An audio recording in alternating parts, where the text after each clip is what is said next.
ये मुल्क अपनी नदियों को पवित्र या पूज्य नहीं मानते, लेकिन वो कितनी स्वच्छ है। हम अपनी नदियों को इतना मानते हैं, पूज्य मानते हैं, उनकी आरती करते हैं, आराधना करते हैं, उसमें स्नान करने पे हम अपने आप को पवित्र मानते हैं, लेकिन वो स्वच्छता कहाँ है? वो लोग हमारे जीवन में कोई ना कोई आदर्श होना चाहिए। और जब गीता रामायण भागवत हमारे जीवन में होंगे तो उसके जो अधिष्ठात्र हैं, गीता में भगवान श्री कृष्ण हैं, आप उनके संपूर्ण जीवन की ओर जाएंगे। उनका जीवन कैसे जन्म हुआ और किस तरह से उनका जीवन संघर्ष में व्यतीत हुआ। और आप देखिए कि द्वारका तक वो यात्रा, यानी गोकुल से जन्म से ही विपदाएं और संकट शुरू हो गए थे। आप देखेंगे पूरे जीवन को, आप देखेंगे भगवान श्री राम का अध्ययन अध्यापन और विवाह के पश्चात आप देखिए कितने संकट।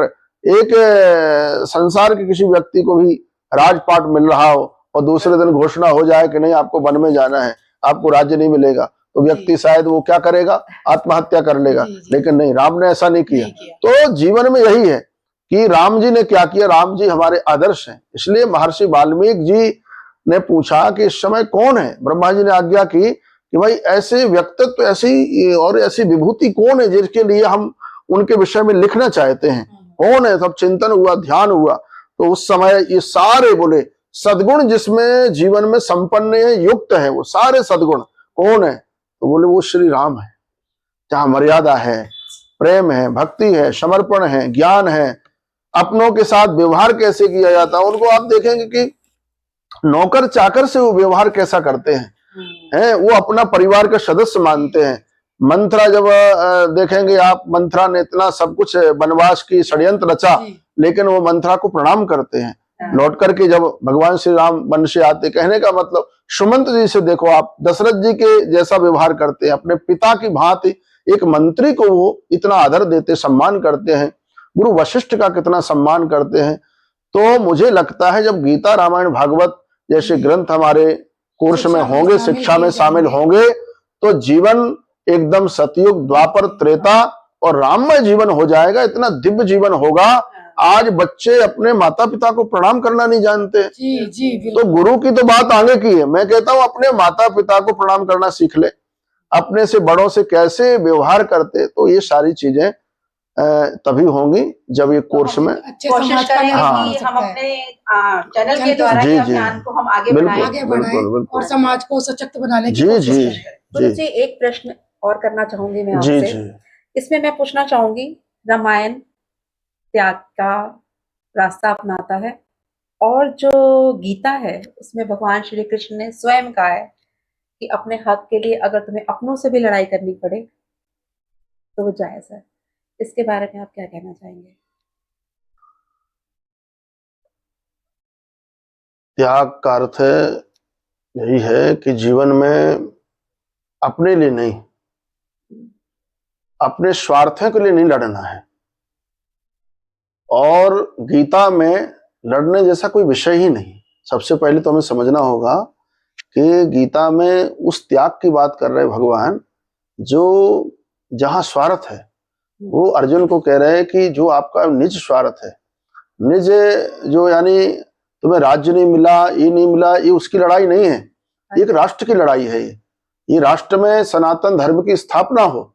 दुर्योधन जैसे असामाजिक तत्व और जो अधर्म, और क्योंकि दुर्योधन जैसा व्यक्ति अगर इस धरा में रहेगा तो आने वाले समाज में घर घर दुर्योधन पैदा होंगे और दुर्योधन के जीवन शैली से वो अनुसरण करेंगे। तो हम चाहते कि हमारा समाज, जिसलिए हमारे यहाँ देख सरकार एक अर्जुन अवार्ड देती है कि भाई अर्जुन से, क्योंकि अर्जुन वो द्रोणाचार्य जी का आदर करता है और उसकी विद्या में कहीं अहंकार नहीं, अभिमान नहीं है किसी तरह। आप देखेंगे दुर्योधन के पास बल है पर अभिमान है उसके पास, तो वो बल उसके जीवन में टिकता नहीं है। जहां, क्योंकि वो सारी लड़ाई जो लड़ रहा है वो अपने लिए लड़ रहा है, अपने परिवार के निज स्वार्थों के लिए लड़ रहा है, बस केवल एक दो व्यक्तियों के लिए। उसका अपमान हुआ इसलिए लड़ रहा था वो। उसमें राष्ट्र कहीं नहीं था, देश कहीं नहीं था, समाज कहीं नहीं था, सनातन कहीं नहीं था, धर्म कहीं नहीं था। तो केवल उसको ये था कि हमको राज्य मिल जाए, चक्रवर्ती सम्राट बन जाऊं। लेकिन भगवान श्री कृष्ण कह रहे अर्जुन को, भाई गीता में हो या महाभारत कह रही कि ऐसा नहीं, आप उसके योग्य हैं तो आप पद में बैठिए भाई, आप योग्य ही नहीं उसके, और योग्य नहीं होते हैं तो उसका एक ऐसा वातावरण स्वाभाविक बनता है, समाज में एक क्रांति आती है निश्चित ही। तो त्याग विषय एक अलग है, जहाँ माया मोह ममता का त्याग, और आप देखेंगे कि आप जहां जाना है, आपको भगवान के पास भी पहुंचना है, तो उस व्यक्ति को माया मोह ममता काम क्रोध लोभ उसका त्याग करना होगा। आपको घर जाना है और बीच में रास्ते में आपने एक्टिवा कार गाड़ी का उपयोग किया, उसके बाद आपको वो कार को भी छोड़ना है। आप दिल्ली जा रहे, ट्रेन में बैठे, अपनी बस में बैठे, अपनी निजी कार में बैठे, आपको जहां पहुंचना है तो आपको कार को छोड़ना होगा, उस साधन को छोड़ना होगा। भाई त्याग तो है ही, नाव में बैठे हैं, पार करना है तो उस नाव को छोड़ना पड़ेगा है।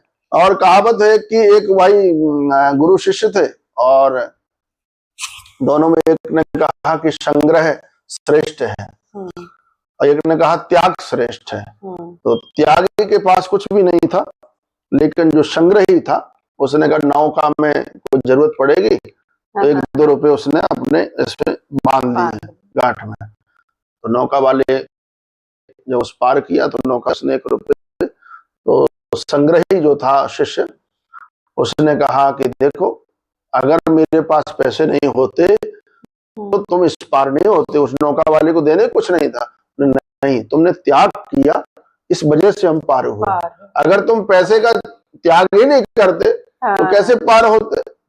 तो यही है, भवसागर से अगर हमें पार होना है तो त्याग करना होगा, अपनी कामनाओं का, अपनी इच्छाओं का भी, जो हमारी निजी इच्छाएं हैं। और क्वेश्चन करना चाहूंगी, बाहर के मुल्क अपनी नदियों को पवित्र या पूज्य नहीं मानते, लेकिन वो कितनी स्वच्छ है। हम अपनी नदियों को इतना मानते हैं, पूज्य मानते हैं, उनकी आरती करते हैं, आराधना करते हैं, उसमें स्नान करने पे हम अपने आप को पवित्र मानते हैं, लेकिन वो स्वच्छता कहाँ है? वो लोगों में जो अवेयरनेस है वो जाती जा रही है। उसके बारे में आप जरूर संदेश दें हमारे YouTube चैनल के माध्यम से। श्रद्धा है, भक्ति है, निष्ठा है, सबको गंगा के प्रति, यमुना के प्रति भाव है, लेकिन सब लोग जो है ना, जैसे अब गंगा में गए तो महाराज जो निर्माल्य है वो सब उसमें समाहित कर दिया, जली हुई बत्तियां जो है, फूल हैं, सड़े गली चीजें डाल दी, जबकि नियम ऐसा है, कहते कि गंगा में स्नान करने से पहले बाहर आप स्नान करके जाइए, स्वच्छ होगी, उसी में कपड़े निचोड़ रहे, उसी में साबुन लगा रहे। तो हमें गंगा में स्नान कैसे करना है, पहले प्रणाम करना है, और उसमें टूटी फूटी मंदिरों के सामने आप देखिए, इतना हम यहाँ लिखा भी है हमने, वहाँ एक फ्लेक्स लगा रखा है, टूटी फूटी चीजें न फेंके भगवान के सामने, लेकिन वो फिर भी मूर्तियां टूटी फूटी डाल के जाएंगे। तो जब तक भगवान रहे उनका आदर सम्मान पूजा की आपने, और इसके बाद उसे फेंक दिया, तो विसर्जन भी उसमें आदर हो, सम्मान हो। तो नदियों में स्वच्छता निश्चित ही होगी, भारत की नदियों में भी, लेकिन जब हमारे भारत के लोग एकदम पूरे जागरूक हो जाएंगे, और ये लापरवाही जो करते हैं, इस लापरवाही को इन्हें दूर करना होगा। असली पूजा तो यही है कि हम उनकी स्वच्छता की ओर ज्यादा ध्यान दें। नदियां ही नहीं, हम तो कहते अड़ोस पड़ोस में हमारे वातावरण स्वच्छ होना चाहिए।